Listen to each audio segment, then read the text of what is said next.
Bueno, amigos, pues bienvenidos a este programa. Hoy vamos a tratar, yo soy Rubén Casado, perdón, y esto es el consultorio de la teoría de la mente y de Amadag.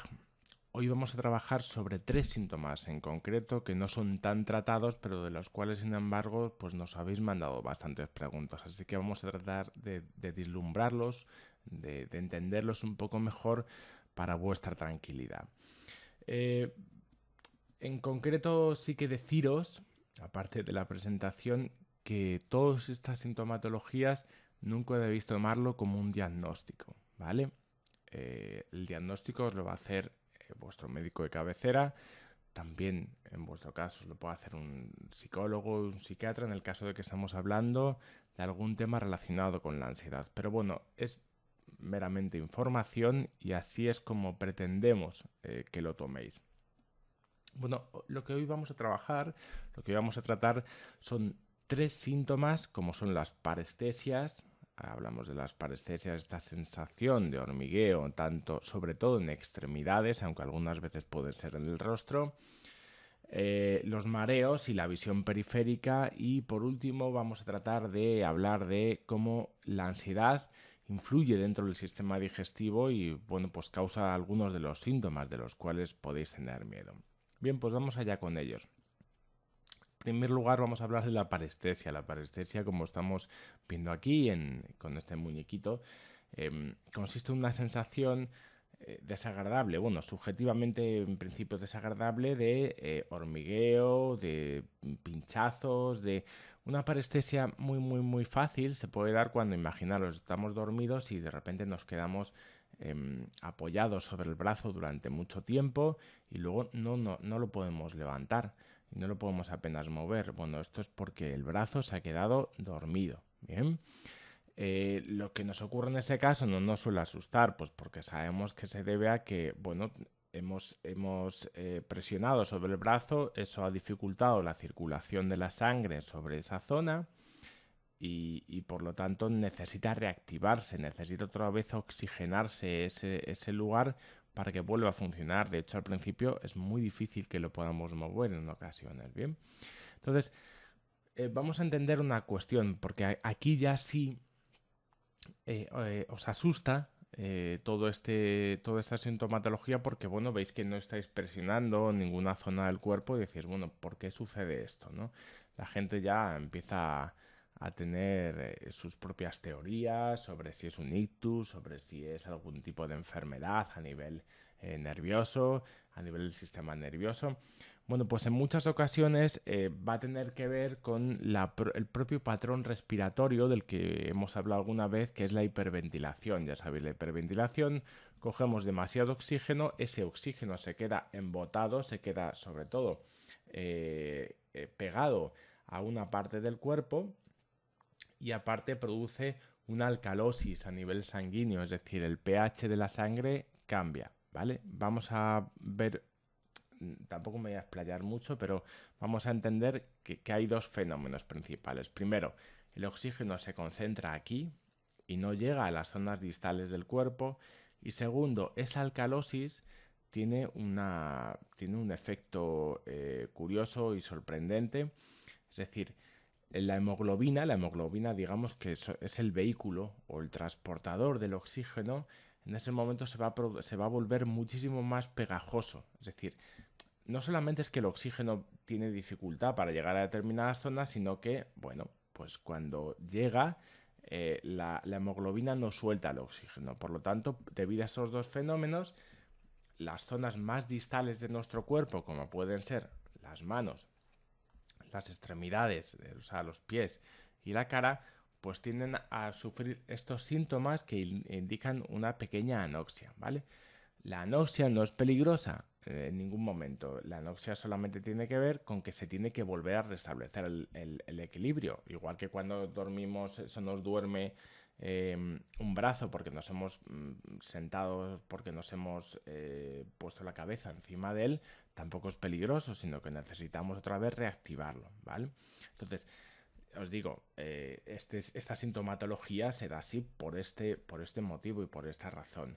¿Qué es lo que va a devolver otra vez o qué es lo que va a dejar, cómo vamos a dejar de sentir estos síntomas? Bueno, pues cuando nuestra respiración vuelva otra vez a un patrón normal, se compense el dióxido de carbono y el oxígeno, es decir, el oxígeno ya pueda circular de forma libre por el cuerpo. Y segundo, y otra cuestión principal, bueno, pues también tiene que ver si movilizamos o si tenemos una cierta actividad física, también existiría se quemaría ese dióxido de carbono, es decir, existiría otra vez esa compensación, porque aparte que nuestro cerebro ya no estaría tan ligado a la respiración, sino que bueno, se produciría ese efecto compensatorio. Bien, por otro lado, hablamos de la visión periférica, ¿veis? Esto es un poco tiene que ver con esa sensación que tienen las personas que eh, tienen ansiedad y entonces su visión cambia, es decir, hay una dilatación de las pupilas y cambian de alguna manera esa sensación de visión. Bueno, ¿qué es lo que ocurre? ¿No?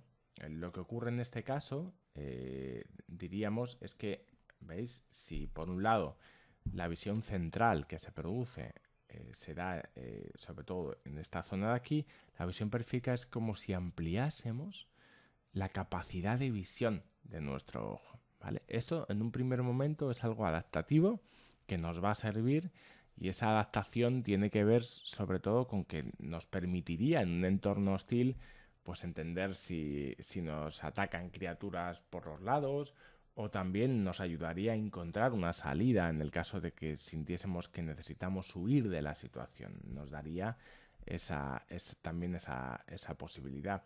Lo que pasa es que en pleno siglo XXI, pues a lo mejor no tenemos tanto esas necesidades. Sin embargo, nuestro sistema de visión también va a reaccionar porque tampoco es capaz de distinguir mucho entre si lo que existe a nuestro alrededor es una bestia o lo que existe a nuestro alrededor, bueno, pues es algo que nos causa estrés de forma cotidiana, ¿vale? Entonces, fijaros porque mientras que la visión normalmente, nuestro foco, la forma de enfocar, se produce sobre todo en esta visión central y no en todos los puntos, en la visión periférica el desenfoque es curioso. Mirar, vamos a ver por un momento este vídeo, ¿vale? Este es un vídeo sacado de internet donde ve un poco ve un poco cómo está afectando esta visión periférica. Si vosotros en el transcurso del vídeo que os voy a poner ahora, por un lado os fijáis en uno de los rostros, bien, no va a haber ningún problema, pero si os fijáis en la cruz,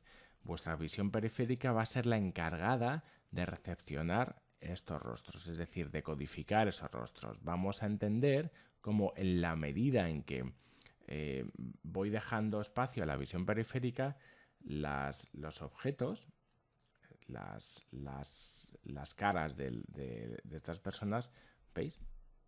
Si nos fijamos, se van volviendo deformes, se van deformando. Eso es así porque no tenemos la misma potencia de visión en nuestra visión central que en nuestra visión periférica, ¿vale? Entonces, muchas veces estas percepciones asustan a las personas, ¿vale? No son más que, como estamos hablando, fruto de esa visión periférica.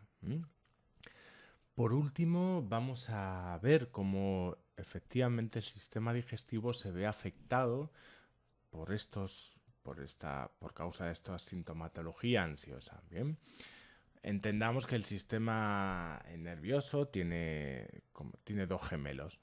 Uno es el sistema simpático, es el activador, y otro es el sistema parasimpático. Necesitamos un acelerador y el parasimpático más bien es un freno. Bien, bueno, cuando se activa el sistema simpático ante una situación de estrés, van a, van a ocurrir una serie estamos en un estado donde hay una serie de características que van a estar influyendo efectivamente sobre esto. Entonces, bueno, lo primero que se va a afectar es que las glándulas salivares dejan de producir tanta saliva.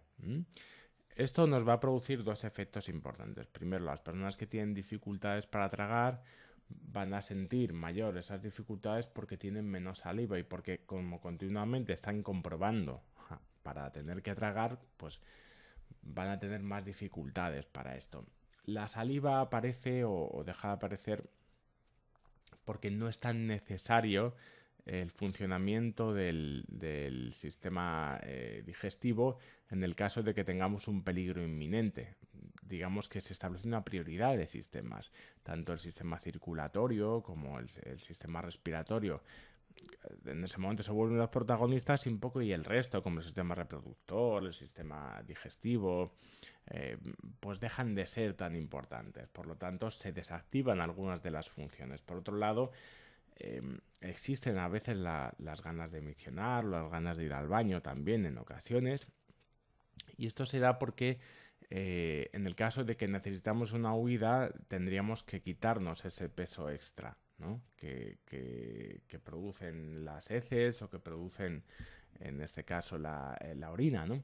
Entonces, bueno, pues una de las motivaciones, una de las actuaciones más rápidas sería, bueno, intentar eliminar. Esto no significa que nuestros esfínteres no funcionen, porque para muchas personas esto, cada vez que se ponen nerviosos, su miedo es a imaginarse a hacérselo encima o mearse encima. Esto no es así.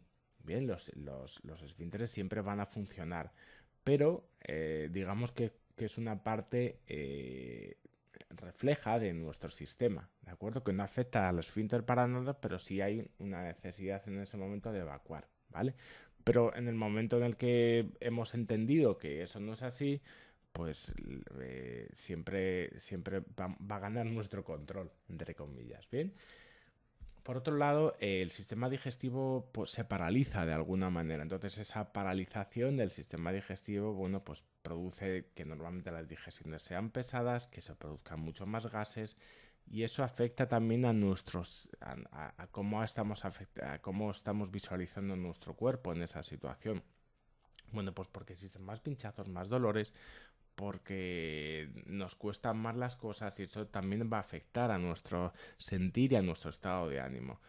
Por otro lado, entender que a veces existe en este caso, es como si se diesen dos alarmas o dos hechos instintivos se podrían dar en ocasiones, no tanto en el momento del pico de ansiedad, sino cuando las personas bueno, tienen una ansiedad elevada durante bastante tiempo. Es que una de las fórmulas que descubrimos o que podemos entender no es que nuestro cuerpo lo busque, pero sí que lo vamos encontrando y es que cuando llenamos nuestro estómago aparece después una cierta sensación de tranquilidad, ¿vale? Eso es por lo que muchas personas se atracan de determinados alimentos, sobre todo van a preferir aquellos de consumo rápido, se atracan de determinados alimentos porque luego, bueno, pues produce una cierta asepsia después, es decir, no existe esta angustia porque estamos programados de esa manera. Entonces hay veces que algunas personas tienden a ingerir mucho y tienden a engordar cuando están nerviosos. Bueno, pues eso serían las cuatro características básicas que ocurren ante ese tipo de situaciones. Bueno, pues sin más, esperamos que haya sido de vuestro agrado y que también haya sido útil este programa. Nos vemos en el siguiente consultorio. Yo soy Rubén Casado y esto ha sido La Teoría de la Mente.